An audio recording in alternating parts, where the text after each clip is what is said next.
যে এরা কোমলমতি, এরা ছোট, এরা বয়সে ছোট, এদেরকে কেউ না কেউ ইন্ধন দিচ্ছে। তারা এখনো বুঝতে পারছে না যে বিএনপি একটি বিশাল মহিরুহ। এই বিএনপিকে ফ্যাসিস্ট শেখ হাসিনা 16 বছরে নিশ্চিহ্ন করতে পারে নাই। সুতরাং এই যে ছোট ছোট ছাত্রবাহীদেরকে কেউ না কেউ ইন্ধন দিচ্ছে, তারা তাদের ভুল বুঝতে পারবে। ভুল বুঝতে না পারলে নিশ্চয় বুঝতে পেরেছে। আপনারা দেখেছেন গোপালগঞ্জের হামলার পর যে বিএনপিকে ক্যান্টনমেন্টে জন্ম বলেছিল, যে বিএনপিকে নিয়ে কটাক্ষ করেছিল, গোপালগঞ্জের হামলার পর এসে বলছে যে আমরা বিএনপির সমর্থন চাই, বিএনপির সাহায্য চাই। বিএনপি কি দল এটা তারা বুঝতে পারবে। এটা হাসিনাও বুঝতে পেরেছিল।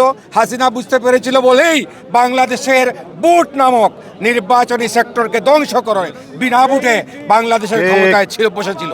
আজকে তারাও সেই স্বপ্ন দেখতে চাচ্ছে যে চিরস্থায়ী বন্দোবস্ত বিনা ভোটে নির্বাচনে যাতে ক্ষমতায় যাওয়ার স্বপ্ন দেখছে। এটা তাদের এই ছোট ছোট ভাইদের প্রতি আমরা অনুরোধ করব, আপনারা এইসব থেকে বেরিয়ে আসেন, রাজনীতিতে আসেন। বাংলাদেশের মানুষ, জনগণ নির্বাচন করবে, জনগণ মেডেল দিবে কারা ক্ষমতায় যাবে।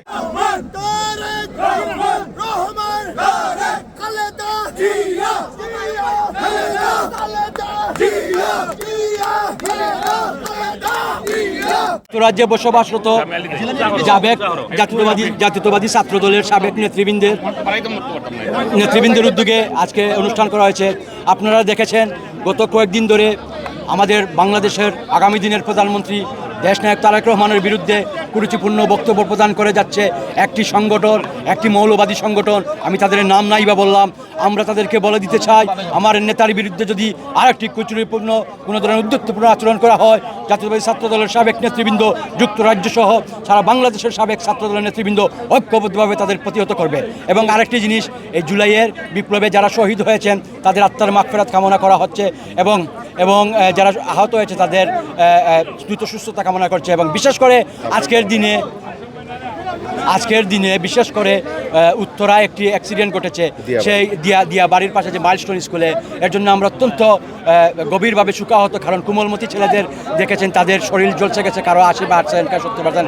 আমরা যারা শহীদ হয়েছেন তাদের আত্মার মাগফিরাত কামনা করছি, আর যারা আহত হয়েছে তাদের সুস্থতা কামনা করছি এবং সমস্ত পরিবারের সদস্যদের সবরে জামিল যাতে হয়, তাদের সুখসম্মত পরিবারের প্রতি নায়ক তারেক রহমান সাহেবের নেতৃত্বে কিন্তু আপনারা জুলাই বিপ্লবে আন্দোলন করছেন।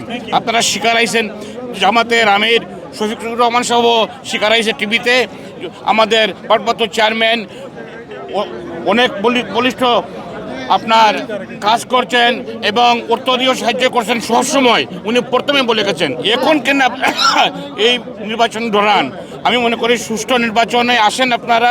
আর প্রধান উপদেষ্টাকে আমরা অনুরোধ জানাই, আশা করি বাংলাদেশের স্বাধীনতার পক্ষের লোক আপনি শহীদ রাষ্ট্রপতি জিয়াউর রহমানকে শ্রদ্ধা করেন, দেশমাতা বেগম খালেদাকে শ্রদ্ধা করেন। আপনি দেশের স্বাধীনতার পক্ষে আপনি সুষ্ঠু নির্বাচন দেওয়া নির্বাচিত সরকারের কাছে চলে যান, এটাই আমাদের প্রত্যাশা।